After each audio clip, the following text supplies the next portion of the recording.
अस्सलामुअलैकुम। Hello friends, welcome to my Zahara's kitchen. मैं हूं जहारा। उम्मीद करती हूं आप सब खैरियत से ज़रूर होंगे। आज की रेसिपी आप लोगों के लिए बहुत ही हेल्पफुल होने वाली है और आप सभी को बहुत ही पसंद आने वाला है। आज हम बनाने वाले हैं रेशेदार सामी कबाब की रेसिपी, जिसे बनाने के लिए आपको ना तो ग्राइंडर का इस्तेमाल करना है और ना ही सिलबट्टा, यानी हमें बिल्कुल भी पीसने की ज़रूरत नहीं है। और इसके साथ हम बनाएंगे बहुत ही क्रीमी टेक्सचर वाला ग्रीन चटनी की रेसिपी। बहुत ही मज़ेदार का लगता है सामी कबाब के साथ खाने में। आप इस चटनी को कोई भी स्टार्टर के साथ सर्व कर सकते हैं। बहुत ही मज़ेदार का स्टफ्ड सामी कबाब की रेसिपी बनकर तैयार होगी। रेसिपी को एंड तक ज़रूर देखते रहिए, आप सभी को बहुत ही पसंद आने वाला है। तो फ्रेंड्स, अगर आज की सामी कबाब की रेसिपी आप लोगों को पसंद आती है, आप लोगों के लिए हेल्पफुल लगती है, तो प्लीज़ इस वीडियो को लाइक, शेयर और मेरे चैनल को सब्सक्राइब ज़रूर करते हुए जाइएगा। तो चलिए इसे बनाना स्टार्ट करते हैं। सामी कबाब बनाने के लिए मैंने यहाँ पर कुकर का इस्तेमाल किया है। अब मैं यहाँ पर 500 ग्राम बोनलेस मटन ऐड कर देती हूँ, जिसे मैंने पानी से अच्छी तरह से साफ़ कर लिया है। 200 ग्राम चने की दाल को मैंने आधे घंटे से पानी में भिगो कर रखा हुआ था। इसी के साथ 4 हरी मिर्च ऐड कर देना है। अब मैं यहाँ पर हाफ कप पुदीना और हाफ कप हरा धनिया ऐड कर लेती हूँ, जिसे मैंने पानी से अच्छी तरह से साफ़ कर लिया है। इसी के साथ हमें यहाँ पर एक बड़े साइज़ का प्याज लेना है, जिसे रफली चॉप करके डाल देना है। इसी के साथ मैं यहाँ पर डाल देती हूँ 1 चम्मच अदरक लहसुन का पेस्ट। अब मैं यहाँ पर कुछ पाउडर मसाले डालूंगी। पाउडर मसालों में हमें चाहिए आधी चम्मच नमक, 1 छोटी चम्मच लेना है चाट मसाला पाउडर, 1 छोटी चम्मच जीरा पाउडर, 1 छोटी चम्मच धनिया पाउडर, 1 छोटी चम्मच लाल मिर्च पाउडर, 1 छोटी चम्मच गर्म मसाला पाउडर और साथ ही 1 छोटी चम्मच हल्दी पाउडर। सभी पाउडर मसालों को हमें यहाँ पर डाल देना है और कोई मसाले नहीं जाएगा इसमें। अब मैं यहाँ पर डाल देती हूँ 1.5 गिलास के करीब पानी। पानी आपको इतना डालना है जितना कि आप दाल गोश्त को डुबो सकें। तो यहाँ पर आप देख सकते हैं मैंने पूरी तरह से डुबोया नहीं है, बस उसके ऊपर तक हमें पानी इस तरह से रख लेना है। 1.5 गिलास पानी आपको डालना है। 3 से 4 व्हिसिल हमें हाई फ्लेम पर लगाना है, फिर हमें फ्लेम लो कर लेना है। लो फ्लेम पर हम इसे 15 मिनट के लिए पकने के लिए छोड़ देते हैं। जब तक हमारा सामी कबाब का मिक्सचर पक रहा है कुकर पर, हमें यहाँ पर चटनी बना लेना है।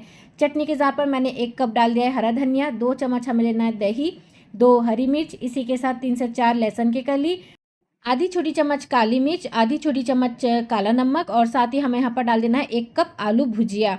अगर आपके पास इस तरह से आलू भुजिया नहीं है, आप यहाँ पर भुना चने का भी इस्तेमाल कर सकते हैं। थोड़ा सा पानी डालकर बिल्कुल हमें फाइन पेस्ट कर लेना है। बहुत ही मज़ेदार का चटनी बनकर तैयार होता है। आप इस चटनी को चाहें तो सैंडविच में लगा कर खा सकते हैं, या फिर आप इसे कोई भी स्टार्टर, नॉन वेज हो या फिर वेज स्टार्टर हो, कोई भी स्टार्टर के साथ आप इसे सर्व कीजिए। बहुत ही मज़ेदार का लगता है खाने में। तो यहाँ पर आप देख सकते हैं कितना क्रीमी टेक्सचर वाला आपका चटनी बनकर तैयार होगा। मैंने जो आलू भुजिया डाला है उसकी वजह से यहाँ पर हमारा चटनी बहुत ही क्रीमी बना है। जार में मैंने थोड़ा सा पानी डालकर यहाँ पर डाल दिया है, अच्छी तरह से मिक्स कर लेती हूँ। तो यहाँ पर आप देख सकते हैं कितना क्रीमी बना है, बहुत ही मज़ेदार का लगता है। अगर आप इस तरह से सामी कबाब में बनाकर इस चटनी को सर्व करेंगे, बहुत ही मज़ेदार का लगेगा खाने में। तो यहाँ पर जो है ना, हमारा प्रेशर अच्छी तरह से कुकर से रिलीज़ हो चुका था। अब मैं फिर से स्टोव को ऑन कर ली हूँ और अब हमें क्या करना है, अच्छी तरह से इसे मैश करना है स्टोव के हाई फ्लेम पर। दाल गोश्त को हम अच्छी तरह से मैश कर लेंगे। जितना भी यहाँ पर आपको कुकर में पानी दिख रहा है, और जब तक हमारा गोश्त जो है बिल्कुल रेशेदार ना बन जाए, हमें इस तरह से मैश करते रहना है, वो भी हाई फ्लेम पर। यहाँ पर देखिए, हमें बिल्कुल भी ग्राइंडर जार का इस्तेमाल नहीं करना है और ना ही सिलबट्टे का, फिर भी हमारा सामी कबाब बहुत ही रेशेदार बनेगा।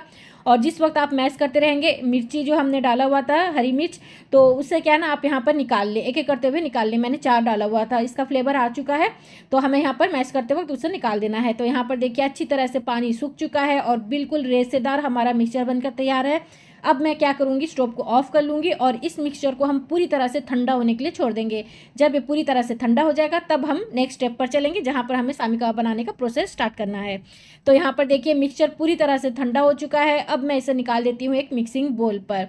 उसके बाद हमें यहाँ पर डाल देना है एक अंडे को तोड़कर। तो इस तरह से हमें अंडे को तोड़कर डाल देना है। आप चाहें तो अंडे को डालें या फिर इसे स्किप भी कर सकते हैं, लेकिन अगर हम अंडा डालते हैं, क्या है ना, बहुत ही मज़ेदार का टेस्ट आता है सामी कबाब में। 1 छोटी चम्मच मैंने डाल दिया है गर्म मसाला पाउडर। अब हमें क्या करना है, अच्छी तरह से मिक्स कर लेना है। 3 से 4 मिनट के लिए हम इस तरह से मसलते हुए बिल्कुल इसे मिक्स कर लेंगे, बिल्कुल इसे चिकना इस तरह से कर लेंगे। तो यहाँ पर देखिए हमारा सामी कबाब का मिक्सचर बिल्कुल बनकर तैयार है। अब मैं यहाँ पर क्या करूँगी, सामी कबाब के अंदर स्टफ करूँगी। हमें यहाँ पर एक कचम्बर बनाना है, जिसके लिए मैंने यहाँ पर लिया है थोड़ा सा हरा धनिया, पुदीना, प्याज और हरी मिर्च। सभी को चॉपर पर डाल दूँगी और बिल्कुल एक फाइनली चॉप कर लूँगी। यहाँ पर मैं उसके अंदर फिलिंग करके सामी कबाब को बनाने वाली हूँ। आप चाहें तो सिंपल तरीके से भी, आप बिना फिलिंग किए भी आप सामी कबाब बना सकते हैं। तो यहाँ पर देखिए मैंने प्याज, हरी मिर्च, पुदीना और हरा धनिया का इस तरह से चॉप कर लिया है। अब मैं क्या करूँगी, इसे चाहें तो आप एक कटोरी पर निकाल सकते हैं जिस पर आप कचम्बर बनाएं, लेकिन मैं इसी पर ही बना लेती हूँ। यहाँ पर मैं डाल देती हूँ 1 चम्मच नींबू का रस। इसी के साथ हमें यहाँ पर थोड़ा सा नमक ऐड कर देना है, आप अपने टेस्ट के मुताबिक डालिए और अच्छी तरह से हमें इसे मिक्स कर लेना है। बहुत ही चटपटा हमारा कचुम्बर बनकर तैयार होता है, जिसे मैं सामी कबाब के अंदर भरने वाली हूँ। इससे क्या ना हमारा सामी कबाब खाने में बहुत ही मज़ेदार का लगेगा, चटपटा भी लगेगा। तो इस रेसिपी को ज़रूर ट्राई कीजिए अगर आपने इस तरह से कभी नहीं ट्राई किया है तो। हमारा कचुम्बर भी तैयार है और हमारा सामी कबाब का मिक्सचर भी तैयार है। तो चलिए मैं यहाँ पर थोड़ा सा ले लेती हूँ हाथ में इस तरह से मिक्सचर और हथेली में इस तरह से हमें फैला लेना है और हमने जो कचुम्बर बना कर रखा हुआ है इसके अंदर हम भर लेंगे। 1 चम्मच के करीब मैं यहाँ पर डाल देती हूँ और इस तरह से हमें दबा देना है अंदर और अच्छी तरह से हम इसे बंद कर लेंगे। तो इसी तरह से क्या ना हम सभी सामी कबाब को पहले बनाकर तैयार करेंगे, उसके बाद हम इसे सैलो फ्राई करेंगे। आप चाहें तो डीप फ्राई भी कर सकते हैं। तो इस तरह से सभी सामी कबाब को मैं पहले बनाकर तैयार कर लूँगी। बहुत ही मज़ेदार का बनकर तैयार होता है। बिना कचुम्बर के भी आप सामी कबाब बनाकर तैयार कर सकते हैं, सिंपल सा कबाब बनाकर। अगर आप इस तरह से कचुम्बर इसके अंदर भरकर आप बनाएंगे सामी कबाब, बहुत ही मज़ेदार का लगता है। कभी नहीं अगर ट्राई किया है तो एक बार मेरी रेसिपी को ज़रूर फॉलो करके देखिए। दोबारा से कभी भी आप सामी कबाब बिना कचुम्बर के नहीं बनाने वाले हैं, क्योंकि इतना मज़ेदार का लगता है। तो यहाँ पर हमारा सामी कबाब बिल्कुल बनकर तैयार है फ्राई होने के लिए। तो चलिए हम चलते हैं गैस स्टोव की तरफ। तो यहाँ पर तेल को मैंने मीडियम लो फ्लेम पर अच्छी तरह से गर्म कर लिया है। अब मैं यहाँ पर एक एक करते हुए सामी कबाब रख लेती हूँ। जितना पैन पर स्पेस हो आप उतना ही सामी कबाब ऐड करें। और अब हमें क्या करना है, हाई मीडियम फ्लेम पर हम इसे 3 से 4 मिनट के लिए फ्राई कर लेंगे। 2 मिनट के लिए हाई मीडियम फ्लेम पर आप उसी तरह से छोड़ दें, फिर उस तरह से आपको पलट लेना है 2 मिनट के बाद। इसी तरह से हमें उलट पुलट करते हुए 3 से 4 मिनट के लिए हाई मीडियम फ्लेम पर फ्राई कर लेना है, क्योंकि दाल गोश्त पका हुआ है, ज़्यादा टाइम भी नहीं लगेगा सामी कबाब को फ्राई करने में। तो लीजिए फ्रेंड्स, माशाल्लाह से हमारा सामी कबाब बिल्कुल बनकर तैयार है। बहुत ही मज़ेदार का, देखने में जितना ही टेम्पटिंग है, सच मानिए फ्रेंड्स खाने में उतना ही चटपटा और मज़ेदार का बनता है। एक तो रेसेदार रहता है और साथ ही हमने इसके अंदर जो स्टफिंग किया है उसकी वजह से सामी कबाब खाने में बहुत ही मज़ेदार का लगता है। मैं जब भी सामी कबाब बनाती हूँ इसी तरह से बनाकर तैयार करती हूँ।